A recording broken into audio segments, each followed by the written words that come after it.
here's a question that we get quite often. I am a woman. I wanted to ask how to apply 1 Timothy 2 verse 12. Do you see Sister White as having authority over men, or is she simply seen as a messenger? How do we understand Deborah, the judge, in the light of these words that the apostle wrote to Timothy? I'm reading the Bible live on Facebook video and occasionally making comments and teaching under those circumstances. And let's read what the quote is. But which becometh woman professing godliness with good works, let the woman learn in silence with all subjection. But I suffer not a woman to teach, nor to usurp authority over the man, but to be in silence. Martin, if I may be tongue-in-cheek, has humanity ever succeeded in that? You're going to be in trouble. I'm going to be in trouble. I don't think anybody has ever succeeded in that one. Let's try and unpack this one. There are many statements that seem on the face of it to be confusing. If your faith is weak, you will eat only vegetables. Got a very weak faith here. Very weak. You'll be totally plant-based. Martin, so that means that you and I are in big trouble. Yeah. We have a very weak faith. How do you look at all of this? You put it in context. Yeah, an idol is nothing, because an idol doesn't really exist, right? So if an idol doesn't exist in your perspective, then idolatry is not a problem, right? Yeah. So food sacrificed to idols. If your faith is weak, then you will not eat anything that has been contaminated in this way or dedicated to another deity. Well, that excludes today most of what's in the supermarket, because it has certain little stamps on it. Yeah. So you'll have to become like Nebuchadnezzar and eat grass or something like that. So we have all of these strange statements in the Bible. All right, let's ask the question, did Deborah have authority? Yes. Yes, she was was a a prophetess. So she had unquestionable authority. Did Huldah have authority? Unquestionable authority. What about spirit of prophecy? Would she have had, would Ellen White have had authority if her visions were directly from God? Definitely, it has to be. Has to be authoritative, right? Although some claim she didn't have the same authority, but they had the same inspiration, which is circular reasoning of the highest order. Okay, so how do you deal with this? And why should the women be silent? You must look at the historic context. We must look at what the situation was, because Paul took the gospel to the heathen. Yes. Now, in heathen temple services, the central issue was of a sexual nature. It was a sex cult. Yeah. You can just go to some of the modern temples and have a look at what the depictions are and the murals are and what some of the hidden symbology is. It is purely sexual. Yeah, yeah. It has hidden meanings of male and female anatomy. And if you go to some of the Eastern temples today and you look on the walls, you will see the most gross acts being depicted. This is the kind of worship that you had. And you had temple prostitution. Yeah. And it was customary to take part in temple prostitution. You were actually doing the heathen deities a service by partaking of it. Do we have this kind of orgy going on in today's world as well? Definitely. It even infiltrates Christian world. Let's not go there, because it's too gross to even talk about. So that is the situation. And in these heathen environments, the women played a very prominent role in teaching. Okay.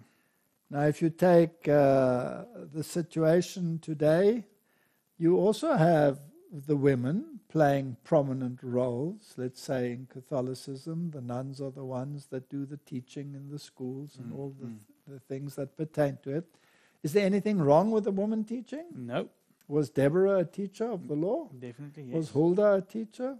Were the daughters of Philip, were they prophets? Yes. Prophetesses? Yeah. Yes. So obviously, the problem doesn't lie with godly women. No. And it also not with the teaching. Right. It's obviously what is being taught. What is being taught and how it is being taught. Now, when you take these heathen priestesses, they were shaven. They shaved their heads. They looked somewhat like you, Martin, if you will excuse. And they so often wore a tabard to close it, then off, or a veil or something like that. But they were shaven. Do we have religious systems in the world where they are shaven? Yes. Tonsured? Yes, even in so-called Christian denominations. Correct, right? And in other religious systems, it is customary to this day. That's it. So I do not allow a woman to shave her head because her hair is a glory. So he's talking about all of these heathen practices that now had to be excluded from the church. Exactly. Otherwise you would have had chaos. Yeah. So if a whole heathen environment comes into the church and they bring that whole ritual with them, Paul says, whoa, no, it's not going to happen here. It's not going to be like this. Grow your hair, number one. Yeah. This is not our practice in the church. And please keep quiet until you know exactly what is going on. And don't come and bring the heathen practices into the church. The same with eating and food and diet.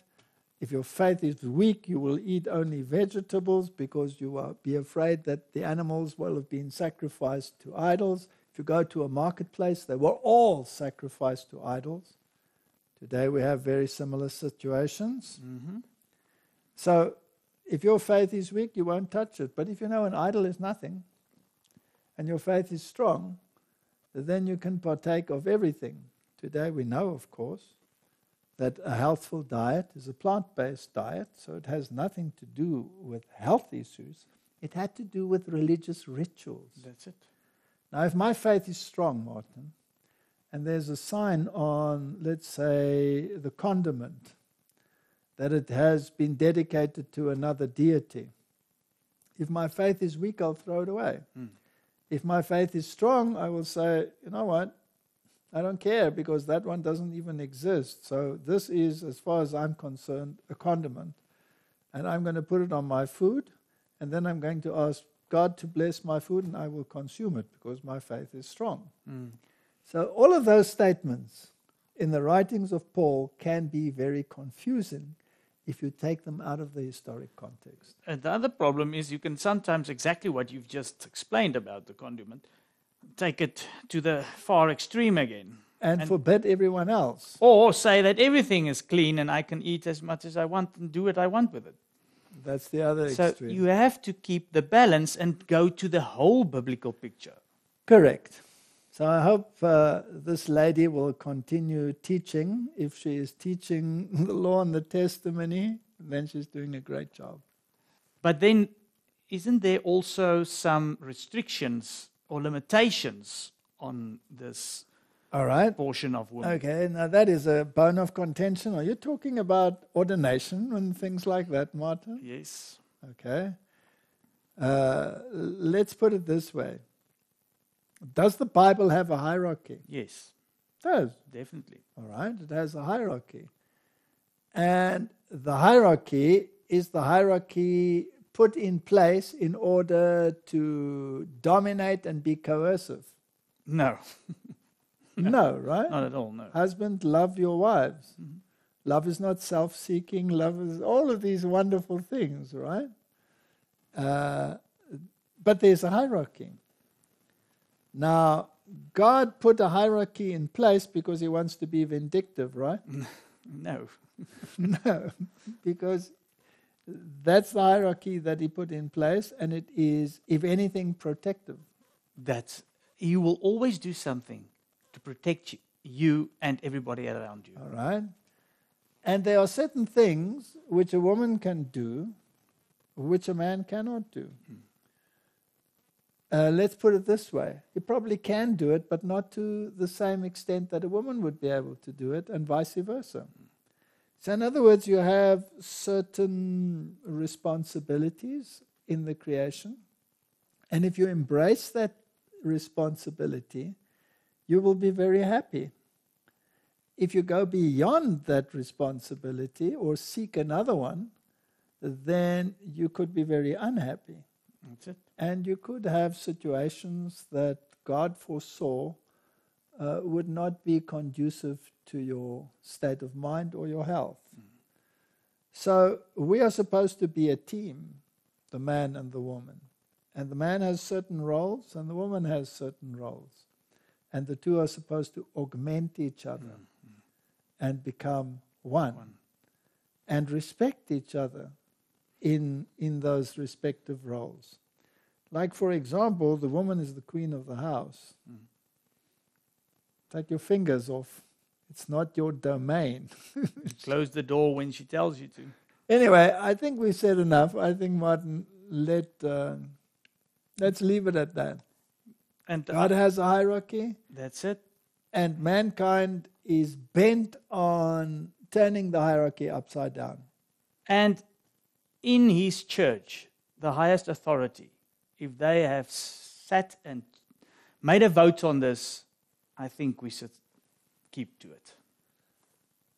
Well, Martin, that is your opinion, and I'm sure that many will differ from that opinion, but that is their problem, right? Yeah. Okay, so let's leave it at that. Let's not belabor the point. Fact is, God has put a certain structure in place, and as long as time will last, there will be those that will want to turn it upside down. Whether it is on the level of human positions or whether it is on the level of the environment, is going to turn it upside down. Definitely.